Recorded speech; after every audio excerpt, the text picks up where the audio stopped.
नमस्कार, आप देख रहे हैं न्यूज 24। आपके साथ मैं हूं अभिलाषा पाठक। अपने जहर बुझे बयानों के लिए कुख्यात एआईएमआईएम विधायक अकबरुद्दीन ओवैसी ने मुगल शासक औरंगजेब के मकबरे पर सजदा कर देश का सियासी पारा हाई कर दिया है। अकबरुद्दीन ने राज ठाकरे का नाम लिए बिना उन पर अभद्र टिप्पणी भी कर दी। देखिए। जो भी कुत्ता जैसा भी भौंकता है भौंकने, कुत्तों का काम भौंकने, शेरों का काम खामोश चला जाना। जो औरंगजेब के भक्त हैं, जो राजनीति करना चाहते हैं, उनका भी यही हाल होगा महाराष्ट्र में। इतनी हिम्मत है तो ओवैसी पर लगाइए राजद्रोह। जिन मुगल शासकों को सत्ता की सियासत इतिहास के पन्नों से भी मिटाने पर आमादा हो, उसी खानदान के आक्रांता औरंगजेब की कब्र पर सजदा कराए नफरती सियासत के सूरमा छोटे ओवैसी। महाराष्ट्र के औरंगाबाद में औरंगजेब की कब्र पर हाजिरी देने आए एमआईएम विधायक अकबरुद्दीन ओवैसी ने न सिर्फ फूल चढ़ाए बल्कि पूरी टोली के साथ फातिहा भी पढ़ा।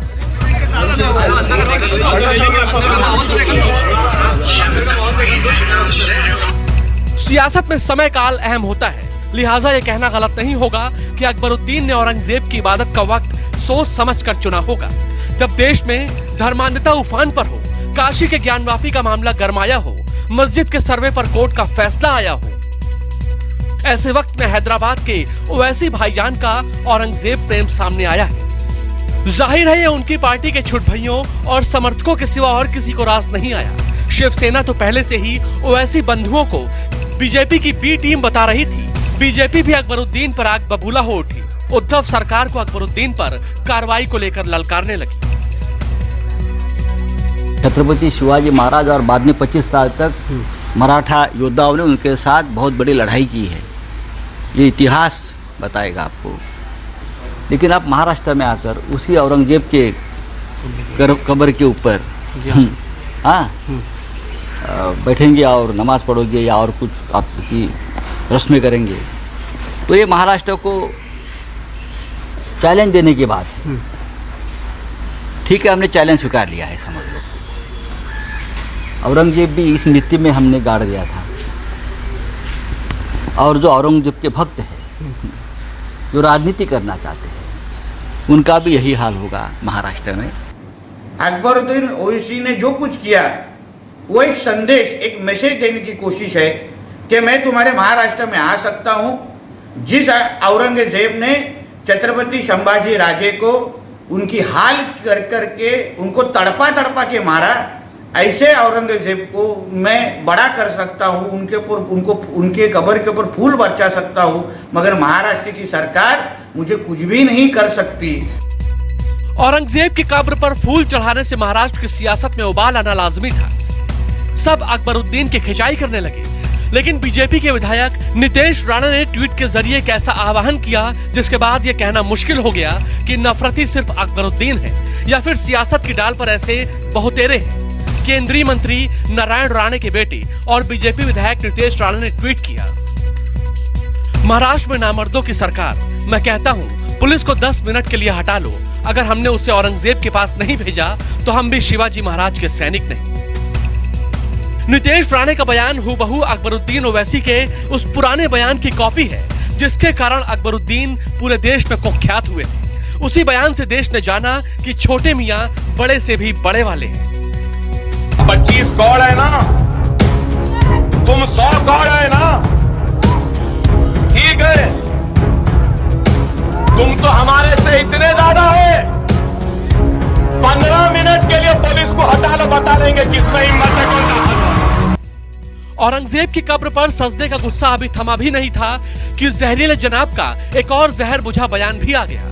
औरंगाबाद में एक रैली को संबोधित करते हुए अकबरुद्दीन ओवैसी ने बिना नाम लिए राज ठाकरे को ललकारा, खुद को शेर और उन्हें कुत्ता बता डाला। जो भी कुत्ता जैसा भी भौंकता है भौंकने, जो भी ब्रीड का जैसा भी भौंकता है भौंकने दो। कुत्तों का काम भौंकने, शेरों का काम खामोश चला जाना। बस भौंकने दो, जरूरत नहीं। वक्त और हालात की नदाकत को समझो। अकबरुद्दीन ओवैसी के इस बयान से राज ठाकरे की पार्टी आहत बबूला हो उठी। ओवैसी को दो हाथ करने की चुनौती देने लगी। ये जो हैदराबाद का निज़ाम है, ये कल महाराष्ट्र में आया था और औरंगजेब के कब्र पे जाके नतमस्तक हुआ। महाराष्ट्र का मराठी मुसलमान और हिंदुस्तान का मुसलमान, ये तो कोई औरंगजेब के कब्र पे जाता नहीं। तो आप कौन हो? अकबरुद्दीन ओवैसी फिलहाल जहरीली सियासत के सेंटर बन चुके हैं। औरंगाबाद से मुंबई और दिल्ली तक पूरे देश में उनके उकसावे वाले भाषण की चर्चा है।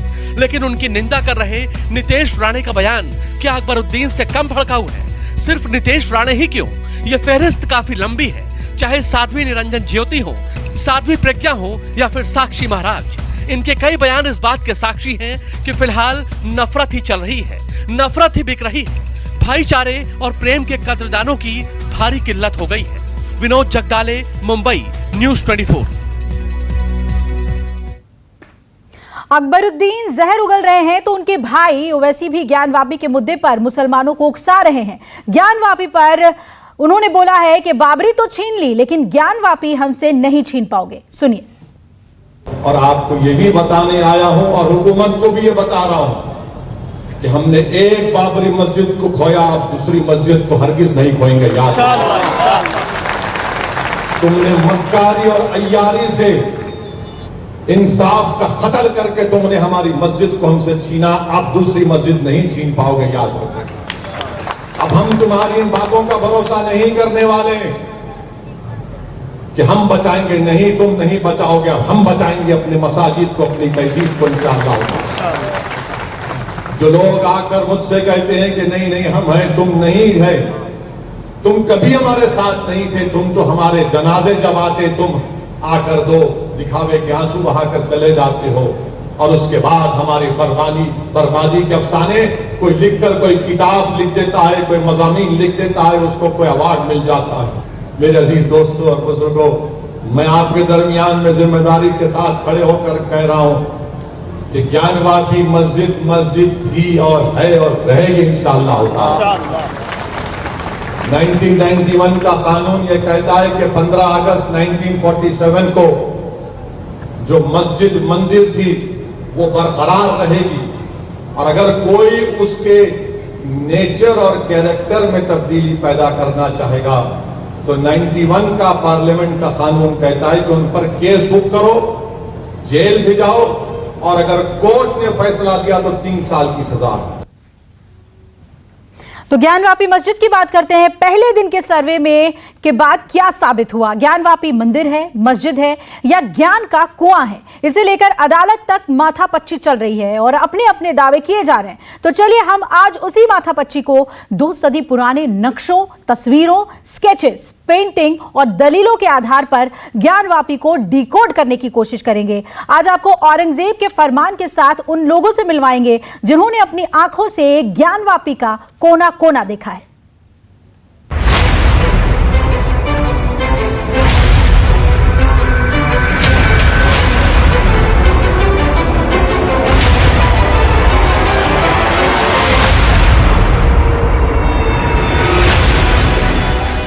तहखाने में छुपा है ज्ञानवापी का सच।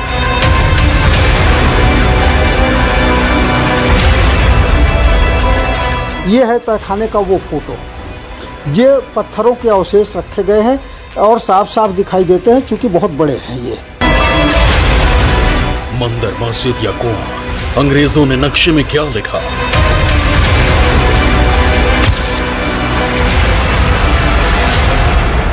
पुराने स्केच, पेंटिंग, तस्वीर, ज्ञानवापी पर पूरी तकरीर।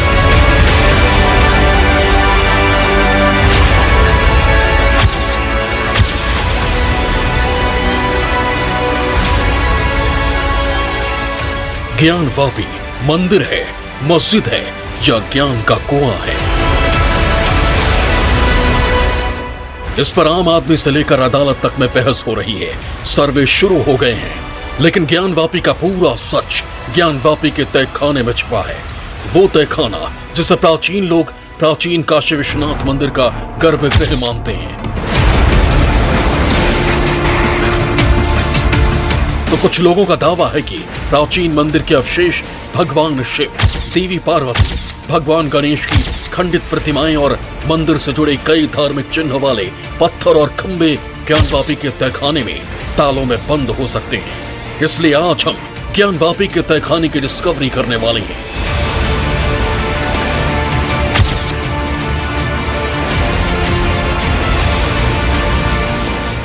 काशी हिंदू विश्वविद्यालय के सूचना विभाग से जुड़े रहे फोटोग्राफर और इतिहासकार राम प्रसाद सिंह ने दावा किया है कि उनके पास काशी विश्वनाथ परिसर और ज्ञानवापी से जुड़ी सैकड़ों पुरानी तस्वीरें हैं। इनमें से कई तस्वीरें ऐतिहासिक हैं और कई ऐसी हैं जो उन्होंने खुद खींची हैं। जरा इसको आप गौर से देखिए, ये पश्चिम और दक्षिण का ये पोर्शन है। इसको क्या कहेंगे देख के?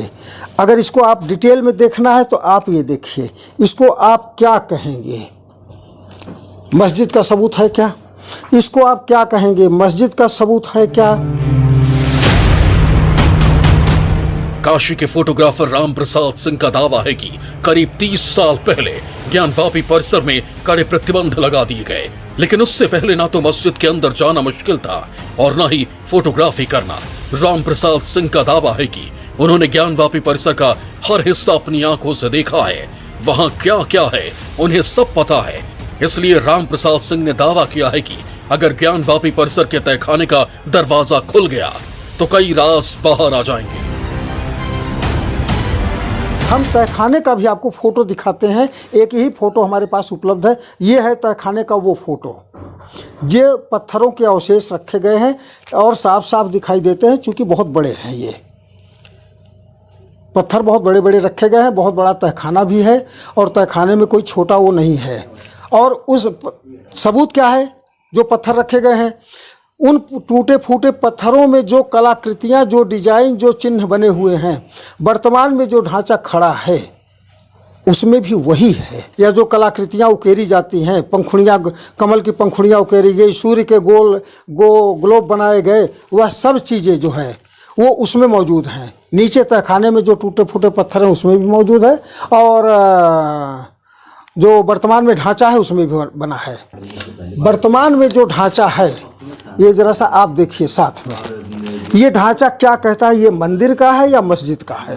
वर्तमान में मौजूद है ये ढांचा। हमारा सबूत यही है। कंप्लीट ढांचा, कंप्लीट मंदिर, कंप्लीट तहखाना वो मंदिर का ही पार्ट है।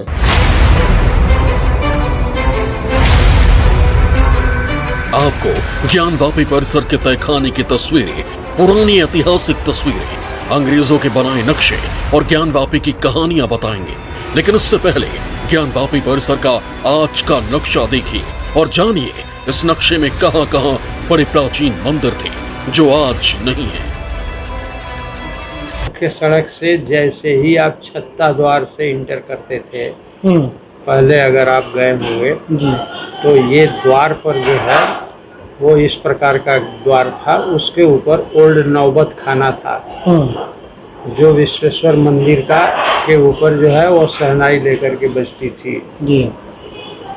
ठीक है, ये नौबत खाना। उसके अंदर जैसे ही आप घुसते हैं, सामने अभिमुक्तेश्वर महादेव का मंदिर था यहाँ पर। इसके पहले ही यहाँ दाहिनी तरफ आप सीढ़ी चढ़ करके इधर जाते हैं जब, तो ये पश्चिम तरफ कोने में वीरभद्रेश्वर का मंदिर था। ये बहुत बड़ा मंदिर था, जिसको तोड़ दिया गया है। इसके बाद आगे आप चलते हैं तो ये श्रृंगार गौरी और गणेश का ये पंच मंडप था। ये मंडप बहुत बड़ा था। एक एक करके ज्ञानवापी और काशी विश्वनाथ परिसर की कुछ ऐतिहासिक तस्वीरें देखिए। ये ज्ञानवापी के प्राचीन ज्ञानकूप की तस्वीर है, जिसे 1900 के आसपास कैमरे में कैद किया गया। इस तस्वीर के साथ लंदन के KMA शेरिंग की किताब secret city of the Hindus में भी ज्ञानवापी की एक कहानी लिखी गई है। 18 अप्रैल 1669 में औरंगजेब ने विश्वनाथ मंदिर पर हमला करने का फरमान जारी किया। उसकी सेना ने मंदिर को पूरी तरह से ध्वस्त कर दिया, लेकिन इसमें विराजित स्वयंभू ज्योतिर्लिंग को बचा लिया गया, क्योंकि उस दिन भगवान की रक्षा मंदिर के महंत कर रहे थे। हमलावर सेना को आता देख महंत शिवलिंग को लेकर ज्ञानवापी कुंड में कूद गए। 1669 में दिए गए औरंगजेब के फरमान को देखिए। औरंगजेब के इस फरमान का जिक्र औरंगजेब के दरबारी लेखक सकी मुस्ताइक खान की किताब मासीरे आलमगीरी के पेज नंबर 88 पर है। बादशाह औरंगजेब को यह खबर मिली है कि मुल्तान के कुछ सूबों और खासकर बनारस में अपनी रद्दी किताबें अपनी पाठशालाओं में पढ़ाते हैं और इन पाठशालाओं में हिंदू और मुसलमान विद्यार्थी और जिज्ञासु उनके बदमाशी भरे विज्ञान को पढ़ने की दृष्टि से आते हैं। धर्म संचालक बादशाह ने यह सुनने के बाद सूबेदारों के नाम यह फरमान जारी किया है कि वो अपनी इच्छा से काफिरों के मंदिर और पाठशालाएं गिरा दें। उन्हें इस बात की भी सख्त ताकीद की गई है कि वो सभी तरह के मूर्ति पूजा संबंधित शास्त्रों का पठन पाठन और मूर्ति पूजन भी बंद करा दें। हिंदू पक्ष औरंगजेब के इस फरमान को इस सबूत के तौर पर प्रस्तुत करता है कि ज्ञानवापी में काशी विश्वनाथ का प्राचीन मंदिर था। अभी जिस मंदिर में भक्त काशी विश्वनाथ का दर्शन करते हैं उसे 1777 से 1780 के बीच रानी अहिल्याबाई होलकर ने बनवाया था और उस पर पंजाब के महाराजा रणजीत सिंह ने 1000 किलो सोने का छत्र बनवाया। काशी विश्वनाथ मंदिर और ज्ञानवापी मस्जिद आपस में सटी हुई हैं, लेकिन यहाँ आने जाने के रास्ते अलग हैं। काशी विश्वनाथ मंदिर में मुख्य मंदिर के आसपास काल भैरव, कार्तिकेय, विष्णु, गणेश, पार्वती और शनि के छोटे छोटे मंदिर हैं। मंदिर में 3 सोने के गुंबद हैं। मंदिर और मस्जिद के बीच एक कुआं है जिसे ज्ञानवापी कुआं कहा जाता है। अब काशी विश्वनाथ मंदिर के नंदी की तस्वीर को देखिए। हर शिवालय में नंदी की प्रतिमा शिवलिंग की ओर मुंह किए होती है, लेकिन काशी विश्वनाथ मंदिर में नंदी की यह प्रतिमा ज्ञानवापी मस्जिद की ओर मुंह किए हुए है। हिंदू पक्ष का दावा है कि सैकड़ों साल पुरानी नंदी की प्रतिमा सबसे बड़ा सबूत है कि काशी विश्वनाथ मंदिर का मुख्य परिसर और गर्भगृह वहां था जहां आज ज्ञानवापी मस्जिद है। तोड़ा गया 1669 में, तो मलबा गिरा। मलबा ये कहीं से और ढोके तो लाए नहीं, केवल उस गुम्बद मलबे से 3 गुम्बद और 4 इन्होंने छोटे छोटे मीनार चारों कोनों पर बनाए हैं। बाकी इनका कुछ नहीं है, वो भी हमारे मलबे से ही बना है। मंदिर के किस चीज का प्रमाण आपके पास है कि मंदिर अंदर से मंदिर ही है, मंदिर को तोड़ करके मस्जिद बनाई गई है? हम लोगों ने इसीलिए कहा कि ऊपर का ताला खोलो। ऊपर की जो जहाँ ये नमाज पढ़ते हैं उन दीवालों पर भी जो चिन्ह बने हैं, जो हमारे पीछे के खुले स्ट्रक्चर में चिन्ह दिखते हैं, वो भी वही चिन्ह बने हैं। वही हमारे कमल की आकृतियाँ हैं, वही वो सूर्य का वो है और वही सारे डिजाइन हैं, वही कलाकृतियाँ हैं, सब वही अंदर भी दिखता है। दूसरी चीज़, 4-4 फीट मोटी दीवारें थीं, 128 फीट ऊंचा मंदिर था। अगर टूटा, ये कहते हैं उनका पीछे का है। पीछे क्या है क्या पीछे? पीछे से तो हमारा पूरा स्ट्रक्चर दिख रहा है कि आपको चूना सफ़ेदी नहीं करने दिए, नहीं तो आप उसको भी ढक दिए होते। आज हम कुछ नहीं दिखाते, जो बचा है वही हम देखते रहते हैं। मैं अंदर भी गया हूँ, हम लोग सब घूमते थे। ये 30 साल से प्रतिबंध लगा जब राम जन्मभूमि आंदोलन में ढांचा ढह गया। काशी विश्वनाथ के शिवलिंग के विपरीत मुंह किए बैठे नंदी की प्रतिमा को लेकर कई कहानियां भी कही जाती हैं। कहा जाता है कि जब औरंगजेब की सेना स्वयंभू ज्योतिर्लिंग को नुकसान नहीं पहुंचा पाई तो उसने मंदिर के बाहर बैठे 5 फीट के नंदी की मूर्ति पर हमला कर दिया, लेकिन नंदी की मूर्ति को नहीं तोड़ा जा सका। इसके बाद नंदी की मूर्ति को वहीं छोड़ दिया गया। नंदी की इस प्रतिमा की एक ओर ज्ञानवापी मस्जिद है तो दूसरी तरफ काशी विश्वनाथ का मंदिर। अब आप ज्ञानवापी का करीब 2 सदी पुराना स्केच देखिए। ज्ञानवापी का यह sketch Anglo Indian scholar James princess ने 1834 में बनाया था। स्केच में ध्वस्त हो चुके बनारस के विश्वेश्वर मंदिर के हिस्से को दिखाया गया है। इसमें मस्जिद का बड़ा गुंबद और उसके बाहरी छोर पर टूटे हुए हिस्से में बैठे लोग दिख रहे हैं। टूट चुके इस हिस्से की दीवार अब भी ज्ञानवापी मस्जिद के बाहरी हिस्से में खड़ी दिखती है। हमारे पास सभी एंगल के फोटोग्राफ्स हैं, चाहे वो पूरब से ले लीजिए, पूरब इनका फ्रंट है, पश्चिम हमारा फ्रंट था और पश्चिम से ही तोड़ा गया था। पश्चिम की दिशा में लगभग 30 फीट इन्होंने तोड़ा, पूरब की तरफ में इन्होंने लगभग 15-20 फीट तोड़ करके, और आगे जो दलान बनी थी 125 गुणे 35 का, ये हमारे 10वीं शताब्दी से कम 3 बार तोड़ा गया। चौथी बार तोड़ा गया 1669 में। तब से अभी हिंदू समाज कभी एक्सेप्ट नहीं किया कि आप तोड़े और मैं मान लिया कि ये आपका है। वो सदैव संघर्ष करता रहा। 10वीं शताब्दी जब तोड़ा गया, समय आने पर हिंदू समाज ने उसका जीर्णोद्धार किया और सतत लगा रहा, जीर्णोद्धार के लिए प्रयास करता रहा। काशी के हिंदू मानते हैं कि मुगल बादशाह औरंगजेब ने काशी विश्वनाथ मंदिर को तोड़वाकर ज्ञानवापी मस्जिद बनवाई थी। इसी मस्जिद के तहखाने को काशी विश्वनाथ मंदिर का गर्भगृह भी माना जाता है। नमस्कार, मैं हूं मानक गुप्ता। अगर आपको हमारा ये वीडियो पसंद आया हो तो इसे लाइक और शेयर जरूर करें, और हां, हमें सब्सक्राइब और फॉलो करना ना भूलें ताकि आप देश और दुनिया की कोई खबर मिस ना करें। तो जुड़े रहिए हमारे साथ और देखते रहिए न्यूज़ 24।